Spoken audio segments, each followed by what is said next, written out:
Am I allowed to say just take a shot first? Yeah, sure.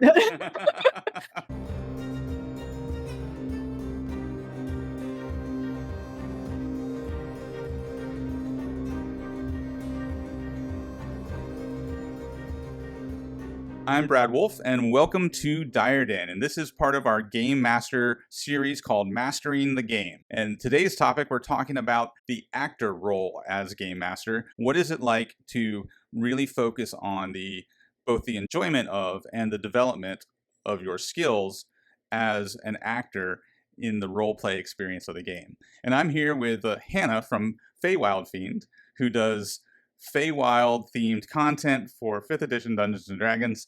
Welcome, Hannah. Hello, thank you. Thanks for being here today. And before we got started, you had shared with me a childhood. Do I call it a childhood trauma? Absolutely a childhood trauma. Probably the worst kind you could have, you know? So tell us a little bit about your childhood trauma experience with acting. Yeah, so when I was pretty young, I was a fun kid. I was outgoing. I liked to play pretend, especially with my friends, with my mom. And she thought, oh, she's just so cute. And I was good at memorizing things. Let's get her in a commercial. There was I think it was for Tricks that they were doing some stuff in town. And she brought me to a place where I was supposed to audition in front of just one woman, one person. I had read my lines, I had memorized them. And as soon as she put me in front of this woman, I looked up at her and I said nothing. The whole time I was there, not a word came out of my mouth until we were in the car on the way home. Mute terror for no reason. But it's in that moment, I didn't even know what we were there for. I was like, nothing makes sense. I just have to leave immediately. You just completely froze up and couldn't deliver the lines. Oh, so badly. There was a similar experience in elementary school during choir that my teacher thought I had a nice voice and wanted me to try a solo. And we sang 5 minutes worth of a song until it came from a lot of singing for kids, and got to my line and I just didn't. Everyone was so mad at me. I just stood there and didn't say a single thing, didn't sing a single word, and again, just didn't say anything until I left that class. So. Well, and clearly you got over your fear of performing because now you have a YouTube channel with thousands of subscribers and you talk to a fairly large audience on a regular basis. Oh, unfazed now. And I was a teacher for a time. I taught English for a little while. And if you're nervous at all, that'll kick it out of you standing in front of 30, 13 and 14-year-olds for several hours every day. That age group of teenagers, they're pretty unforgiving. I used to teach school for a while too. So Oh, really? Yeah, I know that feeling when you get something wrong and you've got a dozen teenagers who want to just tell you how wrong you are. Oh, yes. Oh, yes. So that's why I have thick skin when it comes to YouTube comments. They're not as bad as teenagers. That's true, actually. I don't think I've ever gotten anything as mean as a 14-year-old in my comments. So tell us a little bit about why you love role-playing. I know you've been playing Dungeons and Dragons for a while now, and you described yourself as role-playing is your favorite part of the game. I mean, kind of call back to that childhood experience. When I was around my friends and people I loved, I love to play pretend and create these little worlds, and it's fun and silly as a kid, but I got into it. And as an adult, it's role-playing in D&D is kind of a chance to do that again. I say that all the time, actually. I make fun of D&D players since I am one, and I say, we're just playing pretend with our friends every week, and it's just organized and official. And part of it is getting to, especially as a DM, embody so many characters and bring a story to life. Because pure description, just saying what a character does, it can do great work to get them there, but actually being the character forces everyone at the table to get sucked in all the more. And then as a player, just getting to be one character and dive really deep, that's fun just because you get to explore the character you are and how they would respond in different situations. And it's just the best part for me. Yeah, and those are great points. And so if we were to take one of those at a time and kind of focus in on those specifically, when we talk about being a player, right, and kind of dialing into one character and embodying that character throughout the course of a game or a campaign, right, what is the juice for you there? How do you see yourself when you're playing the game as a player, really getting into that character? The best role playing I do is when I'm playing a character that is nothing like me. My very first character, I think almost everyone does this, was very similar to me. Not as a whole, but like a piece of me, that kind of awkward side. And as I played the character and started to understand the game more, like leaned into that awkwardness in a way that I personally would not behave, just because I was like, okay, we need to take this somewhere. I can't just be myself here. Because doing that, I was too uncomfortable. And I would just end up describing what my character does or how she's feeling, telling, not showing. But when I'm not connecting myself to that character, I'm not opening myself up to potential personal embarrassment, and I can experience the emotions through the lens of someone nothing like me, which makes it way easier to express it because I guess it's not as vulnerable. Right. That makes a lot of sense. Like if you're not playing a character that's really connected to you and your values or beliefs, right, then you're not as vulnerable when you engage in those things in the game. So that makes a lot of sense. Yeah. And another aspect that you mentioned in there was the show don't tell, right? Which is one of the kind of very popular advice, pieces that gets thrown out there in the Dungeons and Dragons world. Uh, how do you kind of interpret and or apply the show don't tell? I guess I could take show and tell separately. Telling is obviously, well, my character's feeling a bit nervous about this. She's going to kind of start backing away. She's trying to decide what to do. She doesn't really want to get involved with this. And showing it would be sort of like nudging the character next to me and being like, "Got to get out of here." And so sort of like asking yourself, and this was the hardest part for me to learn and still can be sometimes, how would I actually behave if I was in this situation as Mhm. this character? And then getting into having to reflect back on what they're like, what, their main personality traits, fears, goals, desires. When in doubt, just boiling it down to one or two emotions and Mhm. saying, how do you play those emotions rather than how do you play this whole scenario? That's a really good point, right? Because even like when you were using your body language to show like I want to get out of here, right? You're conveying an emotion, like whether that's you know fear or discomfort or disgust, right? You can kind of conjure those emotions in your mind and relate it, to times you've experienced those emotions in the real life, right? And then convey that at the table, right? Either through the body language, like you were showing, or through the dialogue that you toss out there as your character, what your character says, right? Yeah, and what I was showing was, like, definitely a very dramatic version of, like, throwing your hand back and forth, wide eyes, but that's also something I'd say for if you're, like, nervous about role playing, be over dramatic. Because some of the most fun I've had is when I finally could be there. I was thinking of a specific situation I was in as a player where we were watching an owlbear and a blink dog in the middle of a fight, and clearly something was wrong with one of them, something supernatural going on, and we're watching from the sidelines, and the party was kind of picking a side, but I'm like, "I don't really wanna get involved in this." And so I kind of looked at the character next to me, and I, like, did an overdramatic, like, shake the head, and he looked at me and pulled out his bow, and it was like it turned into this really fun combat where the whole time we were just bickering about how I was telling him no, and he was like, "I didn't understand you." And so that over dramatized argument that we had, I mean, it came to like very loud verbal yelling, but it was funny. Like it was so fun because it was ridiculous. Like you said, like being over the top, right, or like overly dramatic can make it silly or funny. And when as soon as you kind of cross that threshold, I think it takes a lot of the fear out of the equation. Yeah. I would say yeah, it's often easier to play the silly over the top character than it is to play the serious character and try to be like subtle or convey the emotion in what would otherwise be a more normal way, right? Oh, because absolutely. because that takes more nuance, where if you're like the goofy gnome with the high pitched voice or the bombastic barbarian with the like deep guttural tones, right? Like it's a little easier to get into character when you're doing something that's kind of over the top like that. Yeah. Being over the top is kind of like the gateway drug to role play. That's a great way to say it. That's fantastic. Now, it's kind of shifting gears away from the player, like being the player in that scenario. As a dungeon master, how can you use role play to do that show not tell? A lot of what I do as a player, but especially as a DM, is body language. So Mm, sometimes if I'm going into a character that I know is a little more complicated, um, like I've done Wild Beyond the Witchlight, which has a lot more silly characters, but still has the serious ones. I'm currently running Strahd with my group, which is a lot of serious characters. And I find that if there's something complicated going on within this character, I have to act it out myself, very literally. I can't say, "He's sitting like this," and then just do the voice. I have to, like, get up out of my seat or, like, sit exactly the way I am. I've gotten, like, a pitcher of ale before if I was playing someone at a tavern because I'm in I need my props.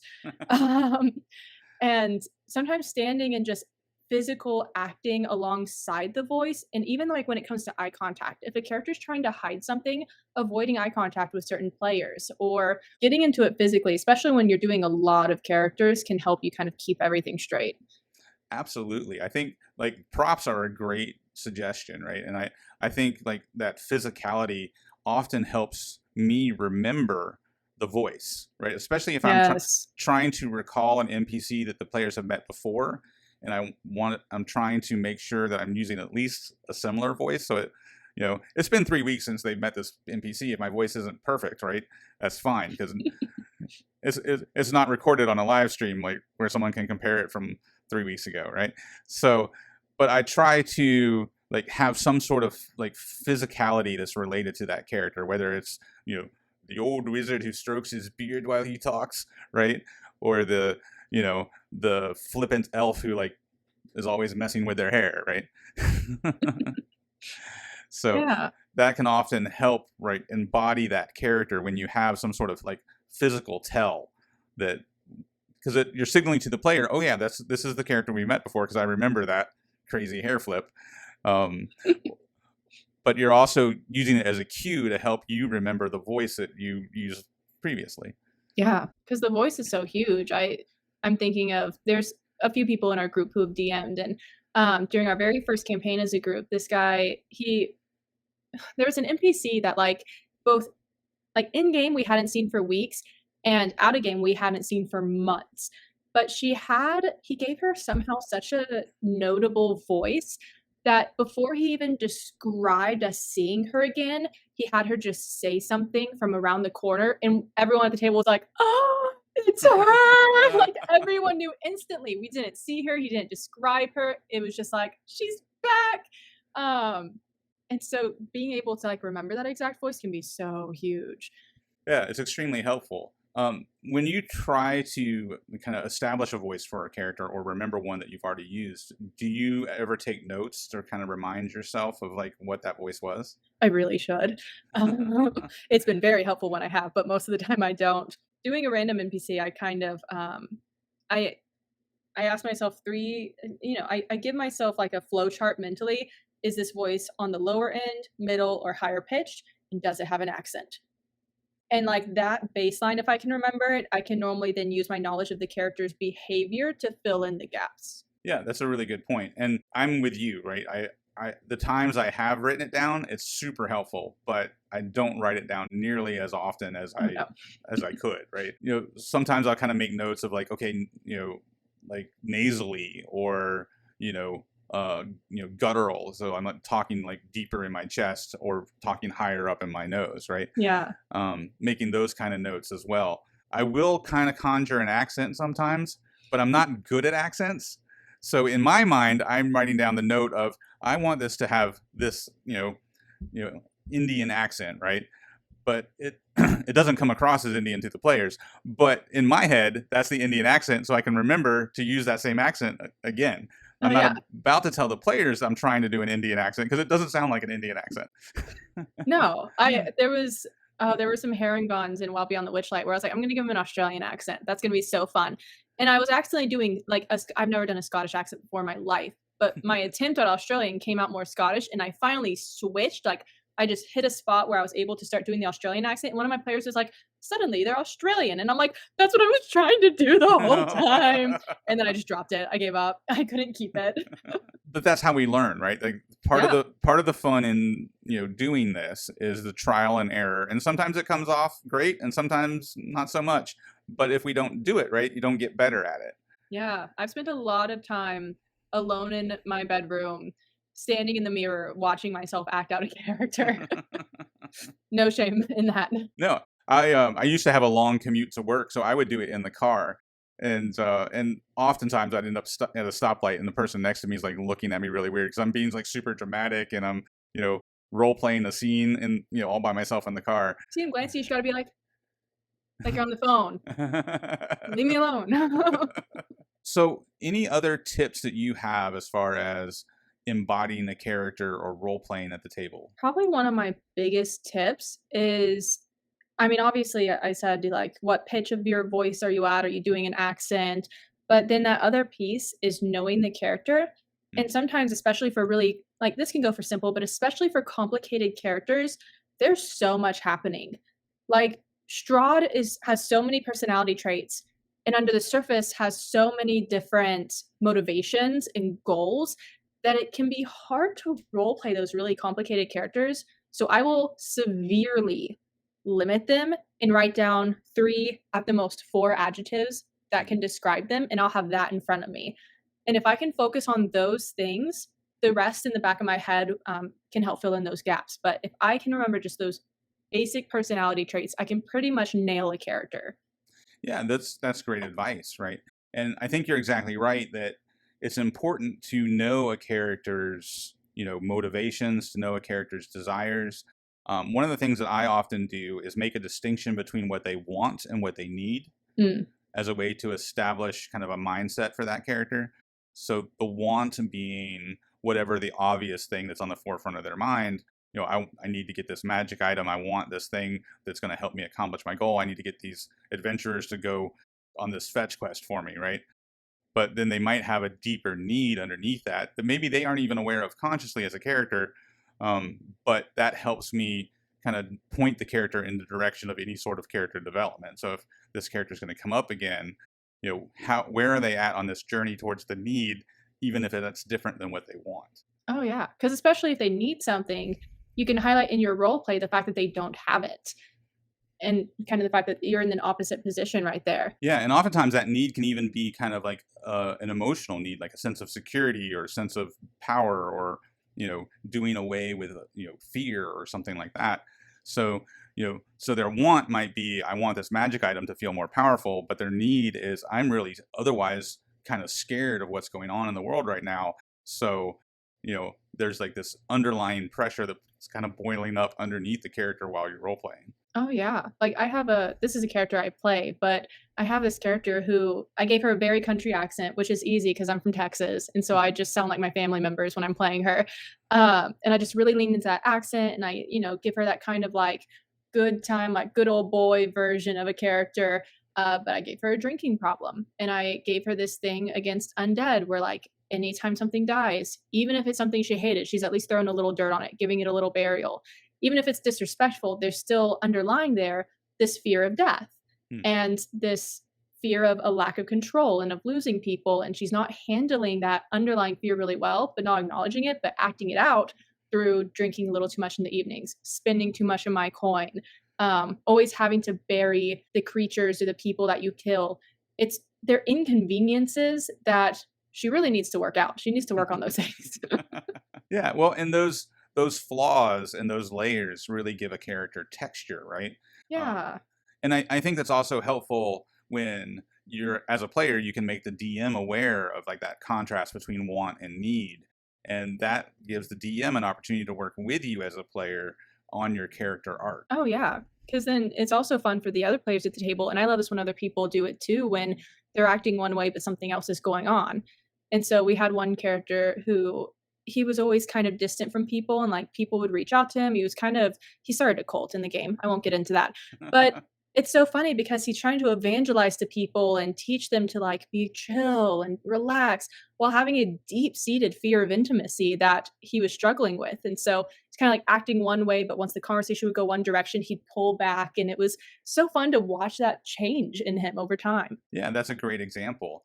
And I can think of a character that one of my players played, and it was kind of an interesting experience for him overall. We discussed it several times out of game because he didn't choose his character. He picked a pre-made character, and he had always played like dex-based characters, right?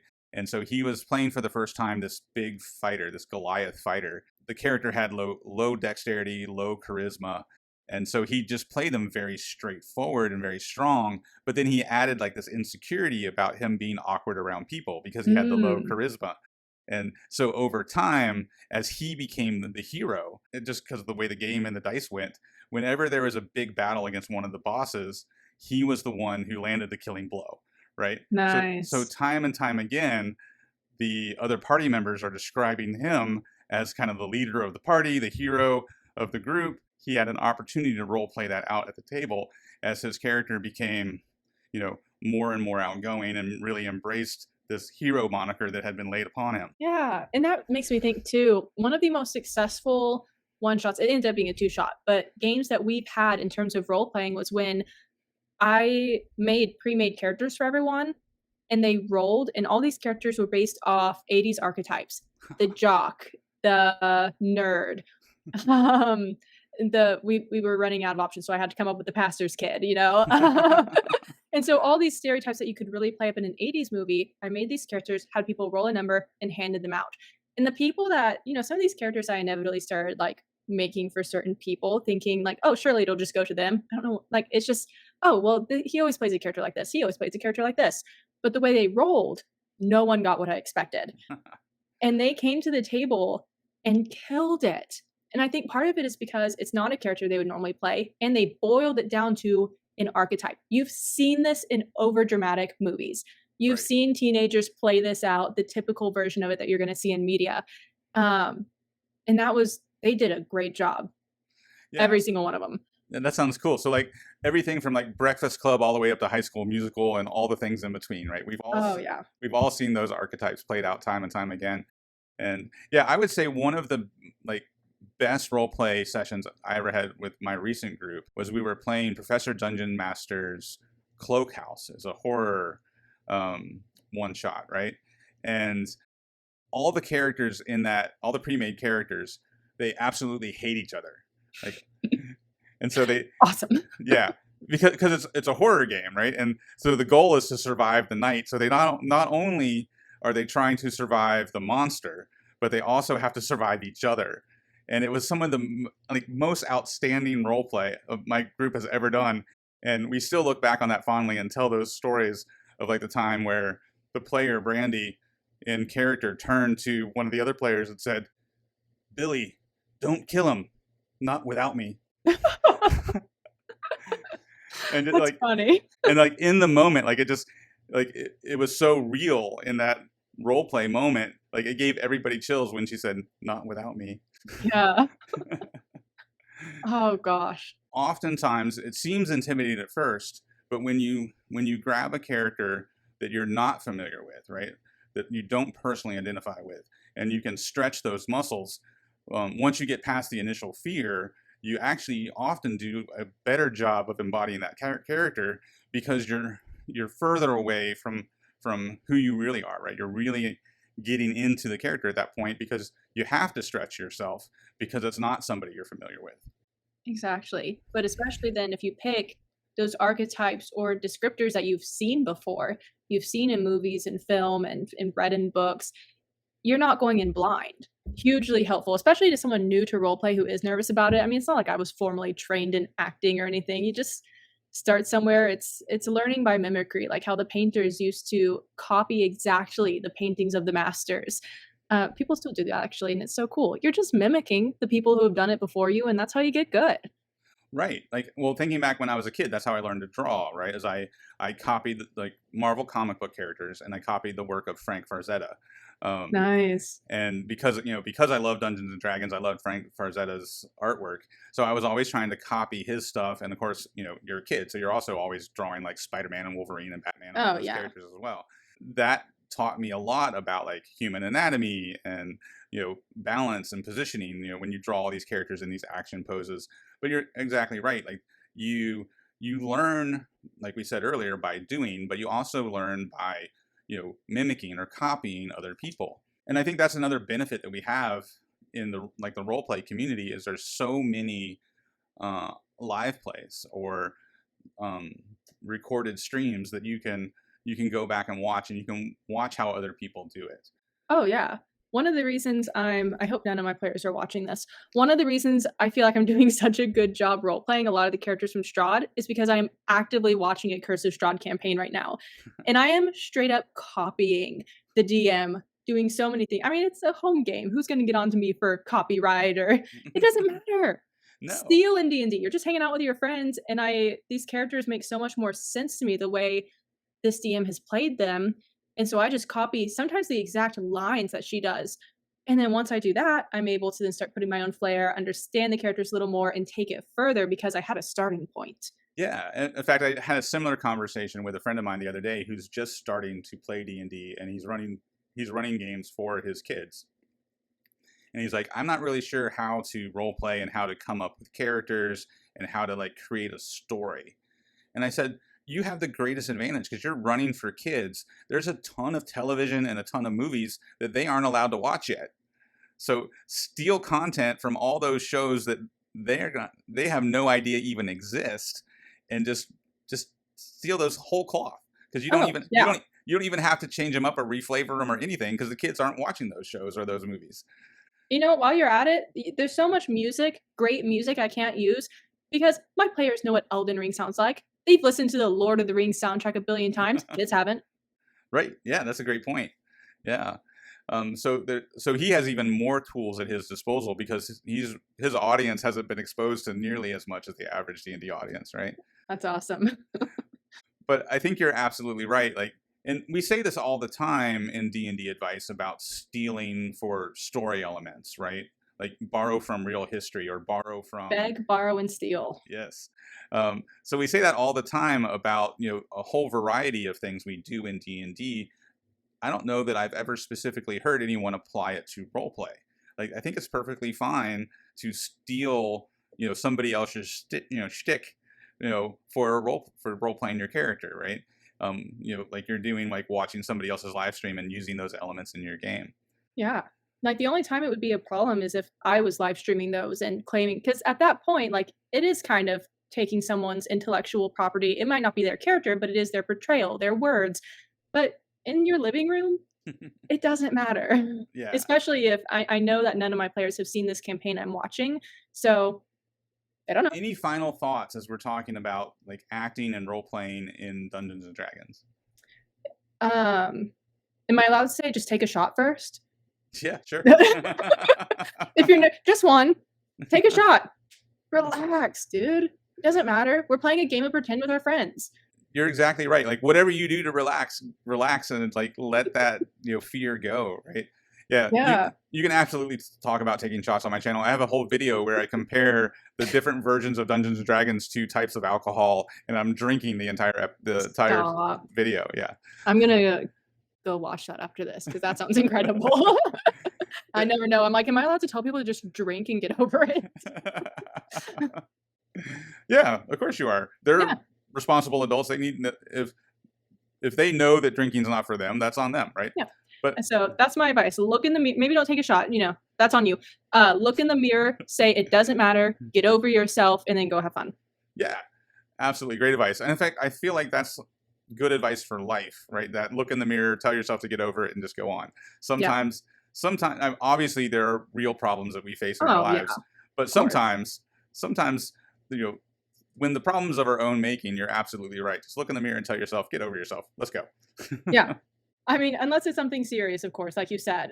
So many of life's problems can just be solved by deciding to be over it. And I'm a therapist by trade, so I can say that. Oh, that is good to know. Okay, therapist approved method of getting through life. Just get over it.